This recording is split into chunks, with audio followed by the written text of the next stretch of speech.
Fala, pessoal! Começando mais uma entrevista aqui no nosso canal, mas antes eu estou passando aqui para pedir para você se inscrever no canal, ativar o sininho e deixar o joinha. Fechado? Não se esqueça que toda segunda e toda quinta tem entrevista por aqui, então roda a vinheta e vamos pro jogo.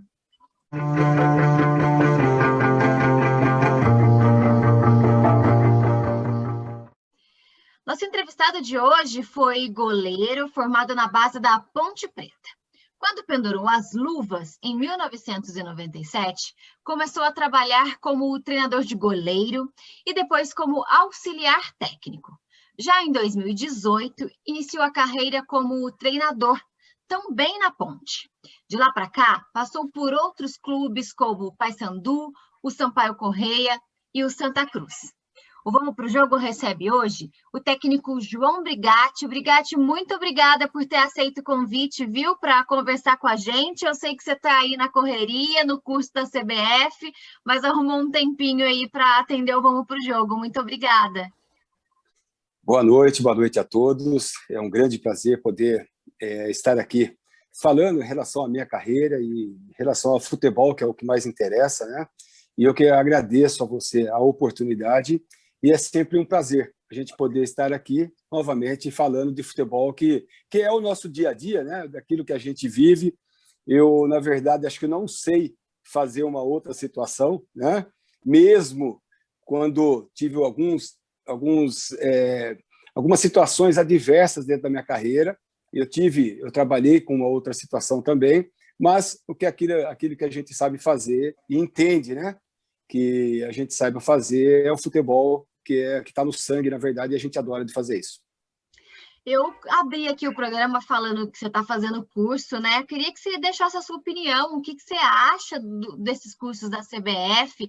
A gente já conversou com alguns treinadores aqui, alguns elogiaram, outros acharam que poderia ser melhor, mas enfim, eu acho que já tudo isso que a gente está vivendo em relação a esses cursos já é um avanço, né, Brigatti? Mas enfim, qual que é a sua opinião em relação a todos esses cursos que a CBF está pedindo e proporcionando? Na verdade, a gente tem que respeitar a opinião de todos, de cada um, né? Mas a minha opinião, eu tinha uma opinião contrária, até por ter participado de vários cursos, principalmente aqui no estado de São Paulo, em que a gente via que na verdade, era mais para arrecadar valores do que o ensinamento dentro do futebol, te passar conceitos em relação ao futebol. Eu acho que o futebol mudou demais. Quando eu fiz a licença A, hoje estou cursando a licença Pro da CBF, e quando eu fiz a licença A, eu fui com aquele pensamento, eu falei, poxa, vai ser obrigado, né, a gente fazer esse curso para poder trabalhar no país, e eu fui com esse pensamento, mais na obrigação do que, na verdade, você encontrar um curso qualificado que te pudesse propor situações muito boas, né, dentro da sua carreira, e te passasse situações que a gente entenda que seja diferente. E quando eu comecei o curso, logo eu percebi que é um curso muito bom, muito proveitoso, te reforça situações e ideias daquilo que você tem adquirido ao longo do tempo. Então, eu aconselho, sim, apesar de ser muito caro, apesar de ser para poucos nesse país, né? É uma situação financeira muito complicada que o país vive, mas eu aconselho a fazer esse curso, não só por ser obrigação, né, por obrigatório para você trabalhar no cenário nacional, mas também te passa muitas situações, é um curso que te preenche demais, e eu estou muito feliz. Já fiz a licença A, como já falei, já finalizei a licença A, estou fazendo a licença Pro, infelizmente, com essa pandemia. A gente tem feito muitas palestras online, e agora, no meio do ano, com certeza, terá uma semana presencial na Granja Comari. Então, isso é muito importante, sim. Brigatti, você foi goleiro, né, quando atleta, como disse a Carol na sua apresentação, bom, e a gente que acompanha um pouco o dia a dia de clube, né, eu já fiz assessoria de imprensa e também já fiz cobertura como repórter, a gente percebe que os goleiros têm realmente o treinamento separado com o treinador de goleiros, né? No seu caso, por você ter sido goleiro, quando você foi técnico, quando você assumiu um clube como técnico, caso a Ponte, por exemplo, você participava do treinamento de goleiro também por causa da sua experiência na posição, ou você deixava tudo também a cargo do treinador, dos treinadores, né, de goleiro? E emendando uma segunda pergunta, a gente vê que hoje os goleiros têm novas funções no campo, né? Eles iniciam a fase ofensiva também, saindo jogando com os pés, e eu queria que você desse a sua opinião sobre isso, por favor.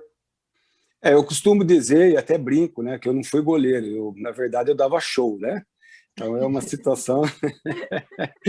E eu dizia para meus companheiros que eu segurava, né, o 0-0 até os 40 minutos. Depois eu queria ver a arquibancada pulando. Então eu dizia para eles, ou vocês fazem os gols lá na frente, ou a gente não vai ter placar em branco, com certeza. Mas isso é uma brincadeira, só para dar uma relaxada aqui.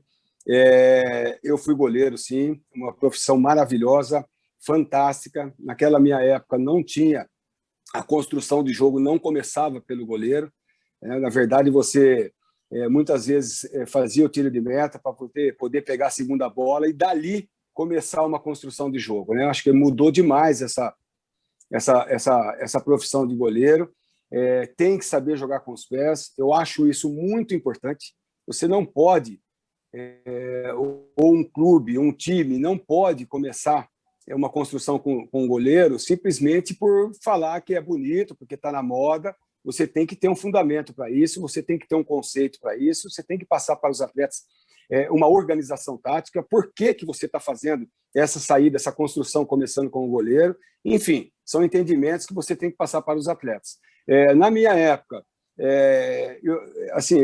o futebol era totalmente diferente de hoje. Acho que houve uma evolução, e vocês percebem isso, uma evolução muito grande, principalmente depois da vinda do Jorge Jesus para o Brasil e também do argentino aqui, que trabalhou no Santos, que trabalhou no Atlético, que hoje todos os torcedores, todos os treinadores e vocês da imprensa querem ver o futebol ofensivo, querem ver um futebol bonito, um futebol jogado. Então, mas isso requer um tempo de maturação, isso requer qualidade técnica, isso requer um tempo muito grande de treinamento, coisa que no Brasil a gente não tem. Então, a gente quer um futebol ofensivo, a gente quer um futebol bonito, só que a gente não propõe para os nossos treinadores, esse tempo de trabalho, esse tempo para que possa maturar uma equipe. Essa troca de treinadores no Brasil é uma troca muito, assim, acho que muito ruim para o futebol espetáculo. E, enfim, são situações que a gente tem que rever bastante. E essa outra pergunta que você disse, que você fez, em relação, eu quando fiz a minha transferência para como treinador, eu deixei de ser preparador de goleiro. Então, eu delego poderes, principalmente para o nosso preparador físico, para os nossos auxiliares e também para os preparadores de goleiros. Logicamente que a gente, por ter jogado na função e por ter trabalhado na função de treinador de goleiros, a gente fica atento. Eu só vou fazer alguma troca, alguma situação adversa, se caso precisar, logicamente, a gente fazer a troca de goleiro. Essas duas respostas aí que você deu, uma para a Carol e uma para o Vinícius, com relação aos cursos, hoje, ele já reflete no futebol brasileiro, todos esses técnicos fazendo esses cursos, tirando essas licenças, está tendo alguma está ajudando a evolução do futebol brasileiro? Essa é uma questão. E a outra com relação a isso que você falou aí do Jorge Jesus, falou do Sampaoli. Então, quer dizer, o futebol brasileiro ele vive meio que uma moda, parece. É a moda dos técnicos estrangeiros, depois é a moda de sair jogando da sua área, construindo ali, o goleiro participando. Agora, aqui em São Paulo, pelo menos, a gente está na moda do 3-5-2. Aí eu queria entender o porquê os técnicos eles não conseguem sustentar o que realmente acreditam, ao invés de sair seguindo uma moda. Muito boa a sua pergunta. Primeiro, foi o que eu falei para você. Nós não temos tempo para poder treinarmos. Você não tem uma convicção da diretoria, do presidente, do treinador que foi contratado. E isso é muito ruim. A partir do momento, hoje, acho que as escolhas que se fazem em cima de treinadores, os clubes, na verdade, eles escolhem os nomes. Não vê se, na verdade, aquele treinador, vamos contratar o Corinthians vai contratar o Brigatti. Qual que é os conceitos do Brigatti? Qual que são os fundamentos do Brigatti? Qual que é o estilo de jogo do Brigatti? Cabe no Corinthians? O estilo de jogo do Corinthians aceita o comportamento? É a mesma coisa o Diniz. O Diniz tem um estilo de jogo que eu adoro. Um estilo de jogo, acho que dá show. Eu acho que é uma equipe que só joga para frente, que está sempre procurando o ataque. A torcida deve adorar, deve gostar disso. Né? Só que, assim, os profissionais hoje, nós não temos tempo para trabalhar. E a gente vive muito em cima de resultados. Você hoje tem uma sobrevida de 3, 4, 5 jogos no máximo. Então, agora eu tive uma situação totalmente adversa no Santa Cruz, um clube maravilhoso, um clube fantástico, em que estava numa transição de diretoria. Nós chegamos, juntamente com essa diretoria, teve a eleição no Santa Cruz em março, e nós começamos o nosso trabalho, apresentamos na sexta-feira, começamos o nosso trabalho na quarta-feira, tendo em sequência jogos do Campeonato Regional, da Copa do Brasil e do Campeonato Nordeste, sendo que nós não tivemos uma semana sequer de treinamento. E uma transição muito grande de jogadores do ano passado que saíram com o acesso de atletas da categoria de base que não tinham laço físico, não tinham laço de jogos para poder suportar uma pressão. E aí vem o resultado todo em cima do treinador, a cobrança em cima do treinador. Porque a partir do momento que o Santa Cruz entra em campo, a torcida não quer saber se você treinou, se tem uma transição de atletas da base para o profissional, se tem atletas que não estão qualificados ainda naquele momento para poder vestir a camisa, ele quer saber do resultado. Então, nós vivemos, infelizmente, no país, uma cobrança muito grande em cima do resultado. E a curtíssimo prazo. Você está sujeito ao primeiro jogo, eles ficam naquela expectativa de como vai se comportar a equipe, sendo que o Diniz ontem, ele teve um dia para trabalhar. O que o Diniz mudou no Santos? O que ele fez de diferente do que o time do Santos jogava?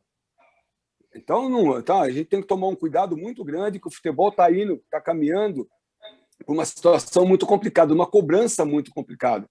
Jogos em cima de jogos, em sequência de jogos, a imprensa e a televisão quer saber de resultados, porque, logicamente, paga os campeonatos, ela quer ver o espetáculo, mas não te dá tempo para você proporcionar qualidade para o torcedor. Então, você vê que a qualidade dos jogos hoje é muito complicado.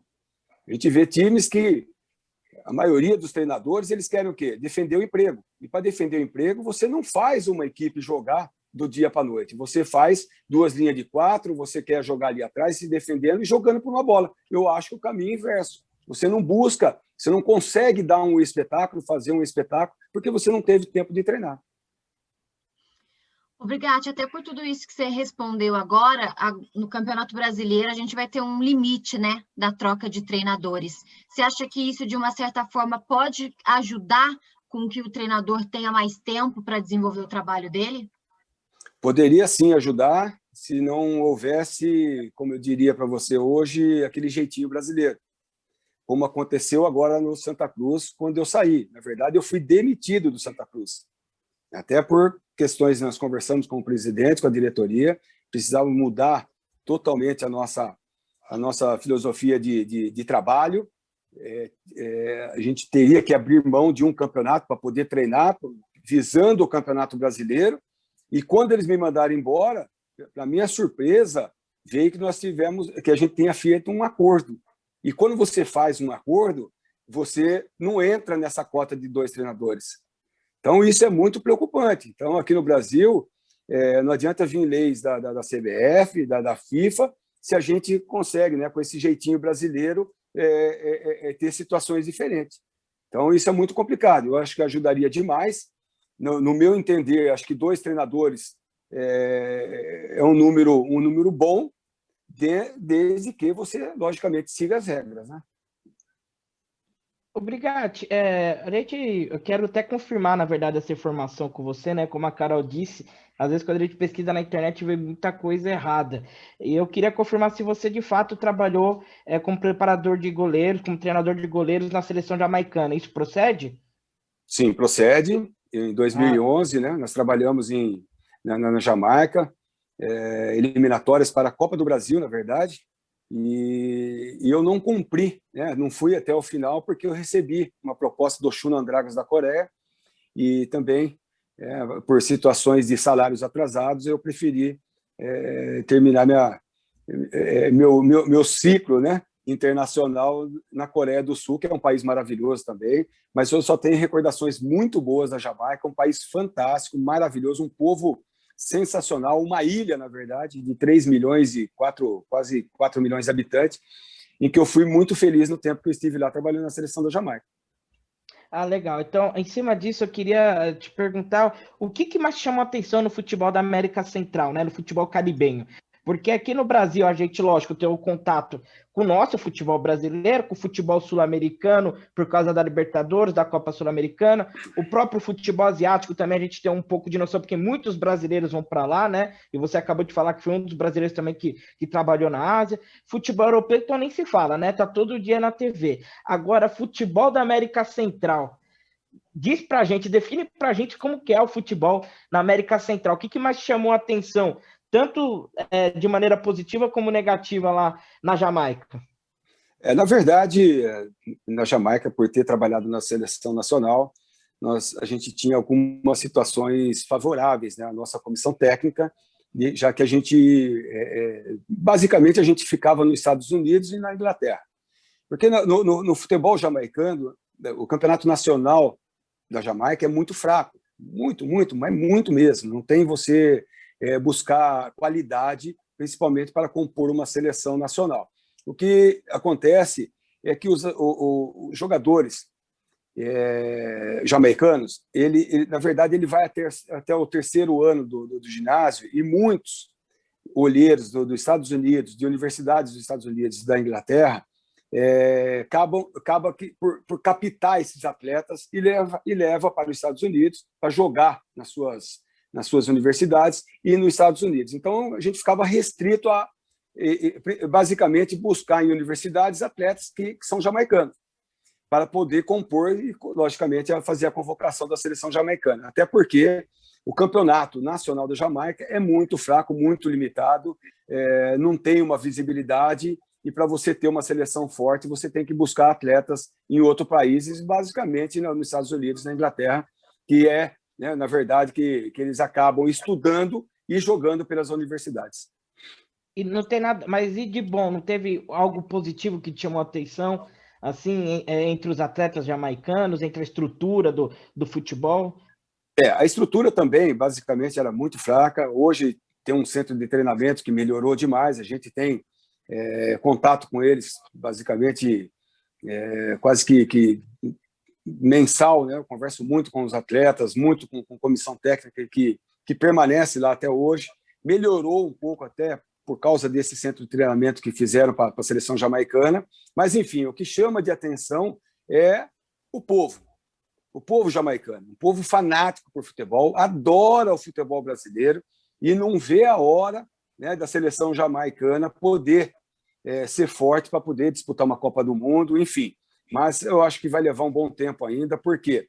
Porque o futebol ainda é muito fraco, muito o que tem evoluído, principalmente na Europa e no mundo, na Jamaica está estagnado um pouco. Principalmente, né, seleções assim que não têm capacidade de formação dos seus atletas, principalmente no seu país. Isso dificulta demais. Obrigado. Duas perguntinhas. A primeira rápida. Qual que é a maior loucura? Ser goleiro ou treinador de futebol no Brasil? Essa é a primeira. E a segunda, que é para... A gente estava falando da situação dos técnicos aí, e a gente sempre coloca técnicos e dirigentes. Mas tem aí um terceiro pilar que, para mim, é o mais importante, que é a relação do técnico com o jogador. Gestão de pessoas é o ponto principal dentro de um vestiário na condução de um time. E já emendando aí uma terceira, olha só, como que eu posso falar? Jogador, vamos da forma clara. Jogador derruba treinador? Vamos lá. Os dois são malucos, né? Goleiro e treinador. Só que hoje a segurança é você ser jogador, ser, logicamente goleiro. Você tem a segurança de um contrato, coisa que não tinha na nossa época também.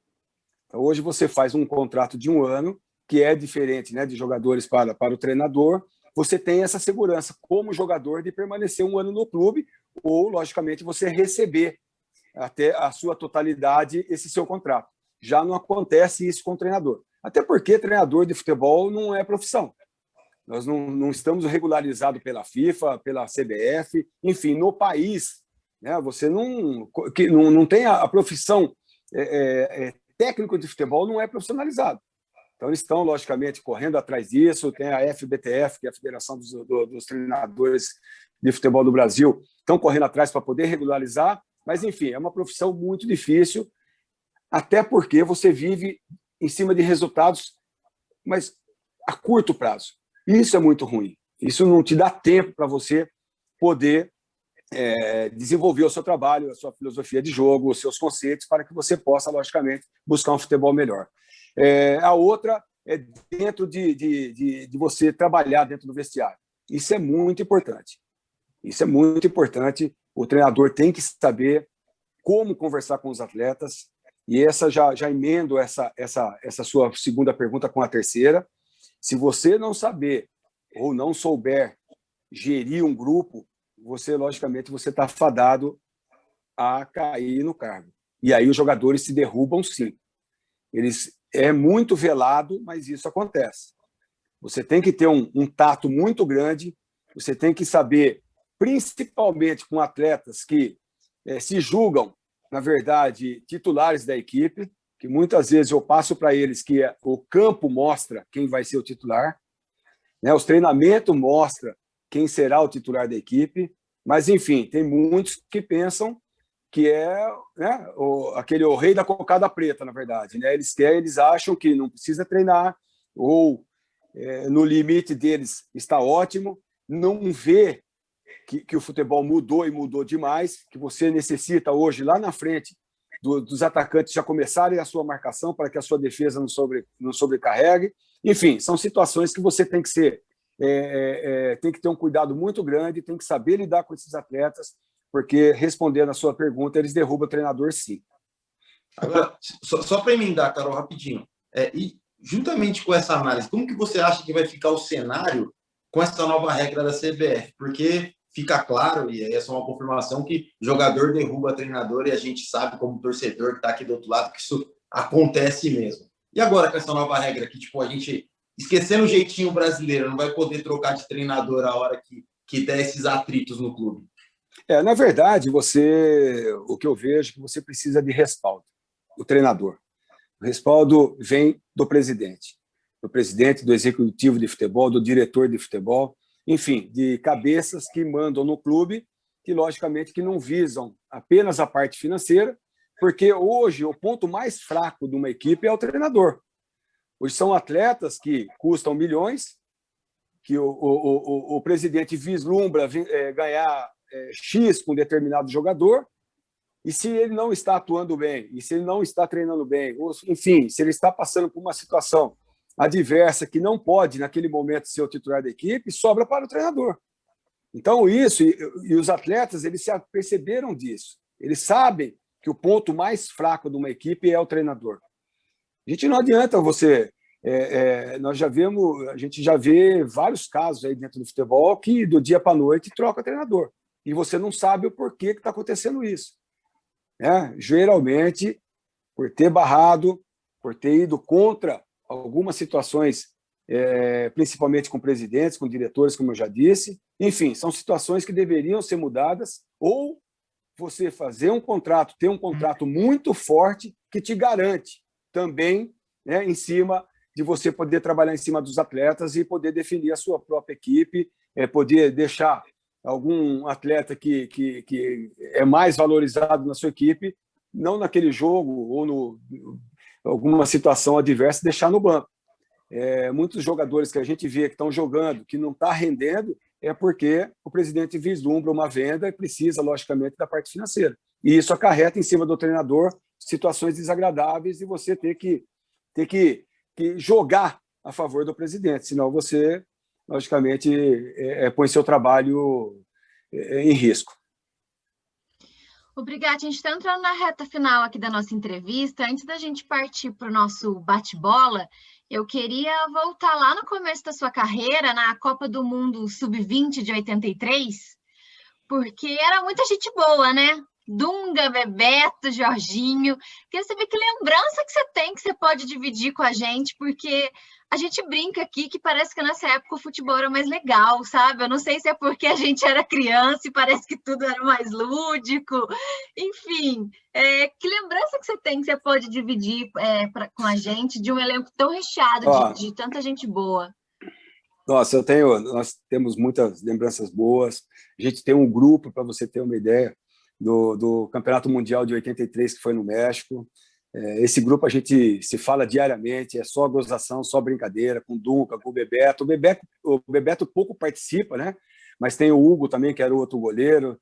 Tem o Boni, que foi zagueiro de São Paulo, que também era. O Jorginho, lateral direito, que hoje é um grande treinador aqui do nosso futebol. Enfim, são situações. O Mauricinho, ponta direita. Giovani, né, que jogava no Vasco. Enfim, são situações que nós vivenciamos daquela Copa do Mundo, que foi maravilhoso. Foi o primeiro campeonato mundial, né, que nós conseguimos ser campeões, o Brasil. Foi em 1983, no México. Eu vou te fazer Teve uma situação muito assim, você vê como evoluiu o mundo, né? Nós, no final, contra a Argentina, nós vencemos no Estádio Azteca, na Cidade do México, fomos campeões, e na concentração, a gente fazendo a maior festa, né? Todo mundo muito feliz por aquele título, e apareceu um senhor mexicano vendendo aquelas fitas cassete, né? Aquelas fitas de VHS, na verdade, né? E hoje não existe mais, hoje não tem, né? Nem passa na cabeça mais dessa juventude saber que existia uma fita de VHS, e com todos os jogos que o Brasil tinha feito naquele campeonato. Então, poxa, gastamos, acho que era $100 a fita, e a gente nem se preocupou em saber o conteúdo da fita. Quando nós chegamos no Brasil, eu falei, pai, vamos, né? A família toda reunida, andamos de carro de bombeiro em Campinas, fizemos a maior festa. Quando eu cheguei em casa para apresentar os jogos, a fita em branco, não tinha nada, gastamos $100. E todos nós da seleção compramos a fita em branco. Foi uma passagem assim que nos traz uma recordação muito boa. Como eu falei, foi um campeonato maravilhoso que vencemos em cima da Argentina, nosso maior rival, né, aqui na Sul-Americana, e foi fantástico. A gente vivencia isso diariamente, a gente tem conversado bastante com o pessoal daquela época, e muitas das vezes a gente fala em relação a essa fita e é só gargalhada, só risada. O fato é que a pessoa que vendeu lucrou bastante, né? Lucrou bastante e nos enganou, né? Não é só o brasileiro que é esperto, né? O mundo inteiro tem esperto aí, né? Obrigada. Para a gente terminar, eu vou te dar 3 situações. Você me fala a primeira coisa que vier à sua cabeça. Ok, vamos lá.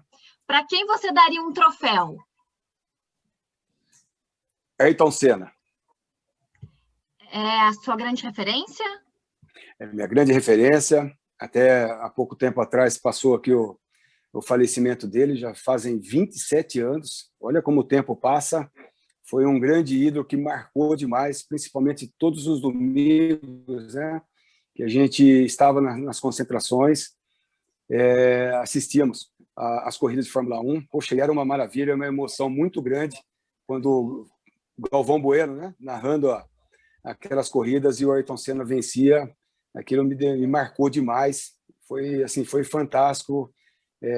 O lado emocional que ele passou para nós das vitórias e o lado triste do falecimento dele, que marcou demais também, um ídolo, e a gente necessita demais de ídolos no Brasil, e aquela fase acho que me marcou demais, por isso esse troféu para ele.